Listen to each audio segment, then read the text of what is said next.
Hey there folks, Rel here. This is your weekly update for April 21st, 2014.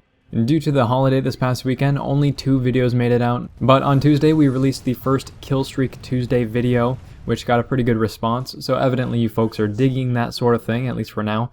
A lot of the feedback was centered around people just wanting me to display the death screen so that you can see how much experience I earned. And honestly, I tend to skip the death screen a lot of the times when I'm just playing because it's not something that I care overly much about. But I'll try to show off the death screen for you folks at the end of Killstreak videos. That's pretty easy change. Also, people have asked about doing more thorough commentary breakdowns.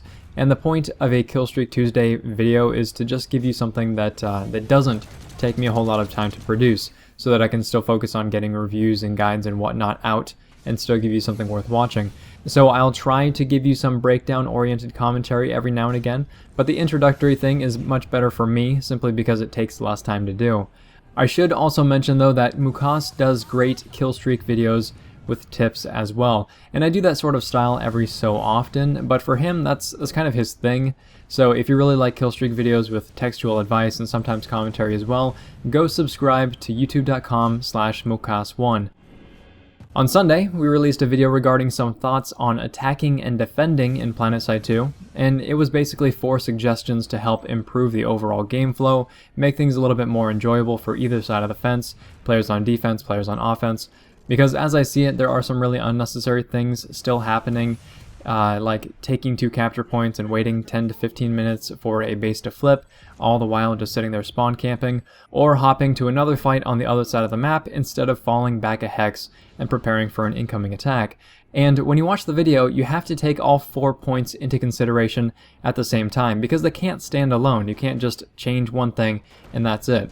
For example, you can't just reduce capture times without also giving incentives to protect underpop territory, or else you'd just make Zergs faster, right? And that would be rewarding Zergs, which is the opposite of what we want to do. I mention this because people tend to pull a single idea out and then they tell me all the reasons why it's bad or whatever, without putting the entire puzzle together, and that's kind of missing the point. Either way, there has been a lot of good feedback, good suggestions, good counter suggestions, and I've enjoyed reading through all of the comments and seeing what you guys think from perspectives outside of my own. Next week, I do hope to get the T7 mini chain gun review out as a priority, because I already have a lot of footage of it, and it's just a lot of fun. It's a really fun weapon. It's always been fun, but now it's fun and actually competitive as well, which is a nice change of pace. After that, we'll get to work on some of the new carbines. The Bandit is probably going to be the first one that comes out.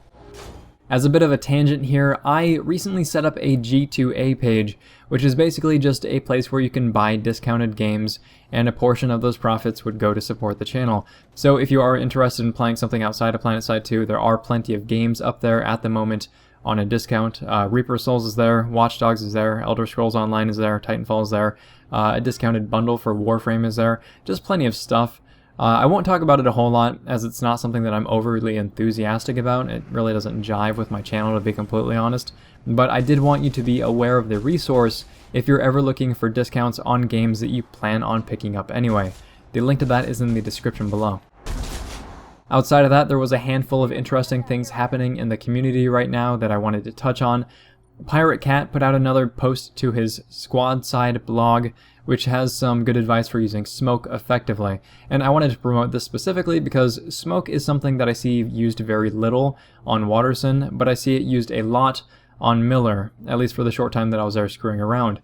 And it's very interesting to see how server cultures kind of differ, and it's even more interesting to see how few people, at least on Waterson, capitalize on one of the most ridiculous tools in the game, which is smoke. So give that article a look if you're interested. It's a pretty short read, there's some diagrams, and the whole blog, the Squadside blog, it's good for outfits and squads, obviously, to pick up some tips about the game. So it's definitely worth checking out. For those who do not know about the server smash, it is a crazy large-scale battle with 120 players from 2 different servers pitted against one another in an organized event. So this is bigger than Community Clash, it's bigger than PAL. I know that Dotzor and the crew have been working hard on getting this thing rolling, and they've already hosted a handful of events already. If you'd like to take part in this big but also organized battle with your outfit, then check out the link in the video description below. You can see the current timetables for upcoming events, as well as the score for each server.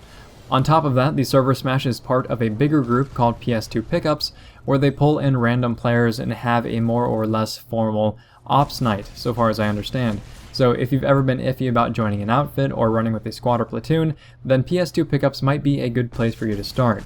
As a side note, they also post upcoming events on the PlanetSide 2 subreddit, which is also linked in the description below. The last thing that I would like to talk about is Charity.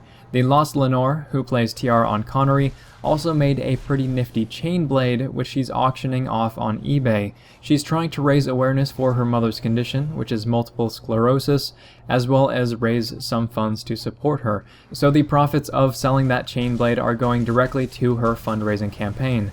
So whether you're looking to complete your cosplay for SOE Live this year, or if you want to bring a little piece of PlanetSide 2 into your life, or you just want to help out another player and her family, then go ahead, check out the links in the description below. I've linked a video where Lenore talks about MS, what it is, how it affects people, as well as a direct link to the Chainblade and also the fundraising website. But those are just some things that I found worth sharing this past week, and hopefully some of this appeals to you as well. Thanks very much, folks. Rel signing off.